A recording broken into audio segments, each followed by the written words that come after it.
Mapagpalang umaga po sa ating lahat. Purihin ang Panginoon sa kanyang kabutihan na tayo na muli ay makakapag-aral ng kanyang mga salita. Atin pong muling bubuksan ang aklat ng Heavenly Places. Ayan. So, samahan niyo po ako na pag-aralan entitled A Helping Hand for the Despairing. It's October 15. Sabi sa Tangkitex sa James chapter 5 verse 19 to 20, Brethren, if any of you do err from the truth and one convert him, let him know that he which converteth the sinner from the error of his way shall save a soul from death and shall hide a multitude of sins. So dito mapapansin natin sa Tangkitex na tayo sinasabihan ng Panginoon na kung sino man sa inyo o sa atin ang naliligaw mula sa katotohanan, meron nawang umakay sa atin o sa ating kapatid na naligaw, pabalik sa Panginoon.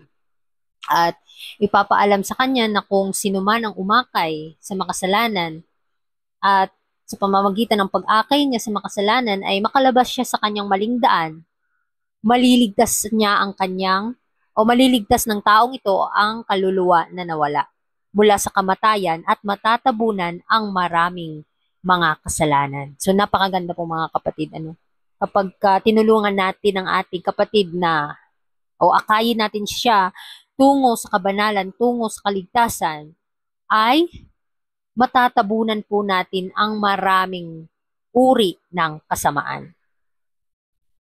Sabi dito, there are many who err and who feel their shame and folly. They look upon their mistakes and errors until they are driven almost to desperation.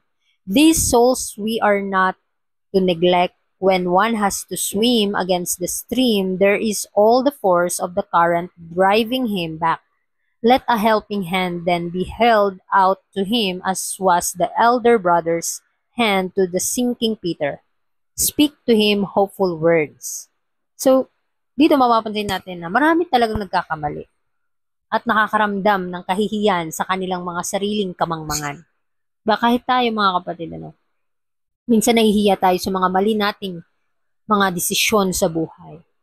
So, minsan dahil nga sa kahihiyan natin, kasi nga tinitingnan natin ang ating mga pagkakamali at ang ating mga kasalanan hanggang sa halos ito'y mawala ng pag-asa. So, ang mga kaluluwang ito ay hindi natin dapat pabayaan. Lalong-lalo na kapag yung ating mga kaluluwa ay nakikita natin sa ating mga sarili na nanghihina na tayo, huwag po nating hayaan na hanggang doon na lang. Kapag ang isang tao ay kailangang lumangoy laban sa agos, naroon ang buong puwersa ng agos na pumipigil sa kanya. So, iaabot natin ang kamay ng pagtulong sa kanya, gaya ng pag-abot ng kamay ng nakatatandang kapatid kay Pedro noong siya'y lumulubog. Kaibiganin siya sa pamamagitan ng mga salitang nagbibigay ng pag-asa. So mga kapatid, tandaan natin, gaya ni Kristo na nakikita niya ang bawat nangihinang tao ay tinutulungan niya, inaabot ang kanyang kamay para sila ay tulungan. Ganon din tayo. Ano yung magagawa natin na maitutulong o matutulong natin sa isang kapatid na nanghihina, nawawala ng pag-asa, ay tulungan po natin at bigyan natin ng mga salitang nagbibigay ng pag-asa. Ito po yung nais ng Panginoon sa atin na once binigyan tayo ng pag-asa ng Panginoon, kailangan natin siyang tulungan at iabot sa mga tao yung pag-asa na binigay sa atin ng Panginoon. Thy brother, sick in spirit, needs thee as thou thyself hast needed a brother's love. He needs the experience of one who has been as weak as he, one who can sympathize with him and help him. The knowledge of our own weakness should help us to help another in his need. Never should we pass by one suffering soul without seeking to impart to him the comfort wherewith we ourselves are comforted of God.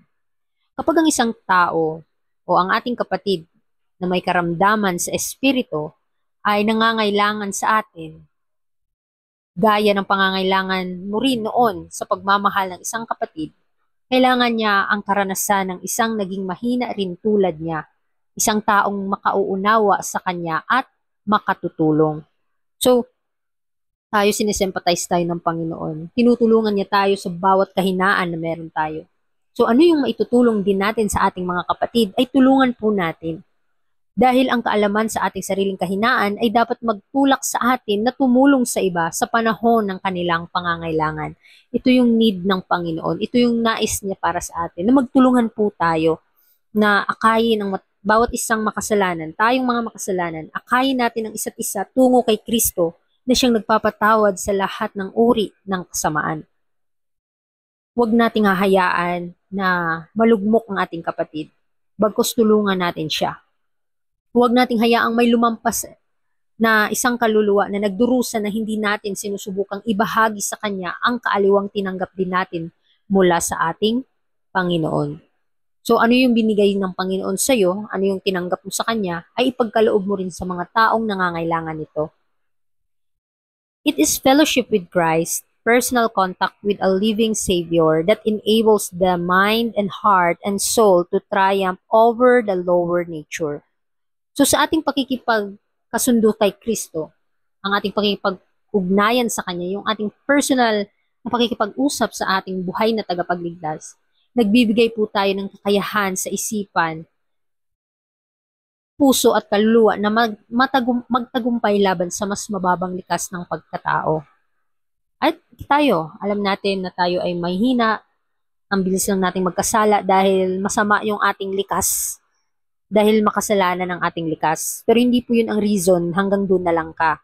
Kailangan tayong bumangon, humingi ng tulong sa Panginoon upang tayo ay kanyang matulungan. At gaya sa atin na mahina, tulungan din po natin ang mga nanghihina. Sabi diyan, tell the wanderer of an almighty hand that will hold him up, of an infinite humanity in Christ that pities him. It is not enough for him to believe in law and force, things that have no pity and never hear the call for help.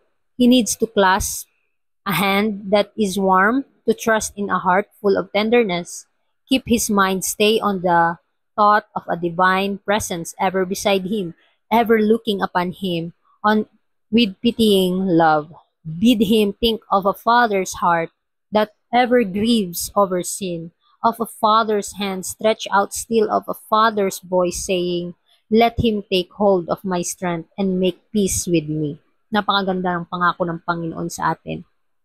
Na kung ang isang tao tinulungan natin at sinabihan natin na magtiwala sa Panginoon dahil ang Panginoon lang ang makakatulong sa kanya, gaya ng pagtulong ng Panginoon sa atin, hindi sapat na magtiwala ka lang, kundi kailangang maipakita mo sa iyong gawa ang pagtitiwala at pananampalatayang ito. Kaya sinasabi pa dyan na kapag ang ating mga sarili ay pinagkaloob sa ating Panginoon, ang lahat ng kabighatian, ang lahat ng bigat sa ating mga puso ay magiging kalakasan natin, ang kalakasan ng Panginoon. Kaya nga sabihin natin sa naliligaw ang tungkol sa isang makapangyarihang kamay na handang umalalay sa Kanya, at tungkol sa isang walang hanggang pagkataong taglay ni Kristo na manaawa sa Kanya. So, kaya kailangan na tayo tumingin sa Panginoon, sa Kanyang mapagpatawad na pag-ibig. Bugkusin nawa tayo ng pag-ibig ng Diyos na hindi natin mapantayan, na hindi natin maipaliwanag yung pag-ibig na yun. Kaya nga sabi diyan, bid him think of a father's heart that ever grieves over sin. Kaya nga, kailangan niyang makadama ng kamay na mainit na sa pagdamay at magtiwala sa pusong puno ng malasakit. Ituon nawa natin ang ating isipan sa pag-iisip ng isang banal na presensyang laging nasa kanya o laging nasa ating mga tabi. Laging tumitingin sa atin ng may mahabaging pag-ibig. Huwag po nating sasayangin ang pag-ibig ng Panginoon sa atin. Nabibigyan niya tayo ng kapayapaan sa ating mga puso, sa lahat ng ating mga gagawin. As you engage in this work, you have companions unseen by human eyes. Angels of heaven were beside the Samaritan who cared for the wounded stranger. Angels from the heavenly court stand by the side of all who do God's service in ministering to their fellow man. And you have the cooperation of Christ Himself. He is the restorer, and as you work under His supervision, you will see great results. So, habang po tayo gumagawa sa gawain ng ating Panginoon, meron po pala tayong kasamang nilalang na hindi nakikita ng ating mga mata. Ang mga anghel ng langit ay nasa ating mga tabi. Gaya ng Samaritano na nagmalasakit sa sugatang dayuhan. So lahat po ng ating pagsisikap ay meron pong gantimpala. Kahit tayo ay failure minsan, dahil nakikita natin na sobrang hina natin, mas lalo tayong lumapit sa Panginoon dahil siya lang ang makakatulong sa atin. Siya lang ang magbibigay ng kalakasan sa bawat nahihinang nilalang. At kung tayo ay may mahina, meron po tayong katuwang si Kristo mismo. Siya ang ating tagapagpanumbalik at habang tayo ay gumagawa sa ilalim ng kanyang paggabay, makikita natin ang dakilang mga resulta nito. Kaya huwag po tayong mawala ng pag-asa kung sa gawain niya ay failure po tayo. Dahil sa mata ng Panginoon, ang lahat ng bagay na ito kapag ginawa natin ng buong puso ay katanggap-tanggap sa Kanya. Kaya ano man yung ginagawa natin, ito po ay nakikita ng buong langit at nire-record po ito. Kaya wag po tayong mawalan ng pag-asa, magpatuloy po tayo hanggang sa wakas mga kapatid. Kaya sa ating morning devotional, nawa, bigyan natin ng lugar sa ating mga puso ang bawat salita ng Panginoon dahil ito po yung tanging pag-asa sa mga nanghihina at tulungan po natin yung mga taong nanghihina din. Atin pong itrain ang ating mga sarili para sa kaligtasan ng mga tao. I-train natin ang ating mga sarili tungo sa kaligtasan natin at i-maintain po yung ating kaligtasan araw-araw upang hindi po mawala sa atin yung pinagkaloob na buhay na walang hanggan. Kaya maraming salamat po sa inyong pakikinig and God bless sa ating lahat.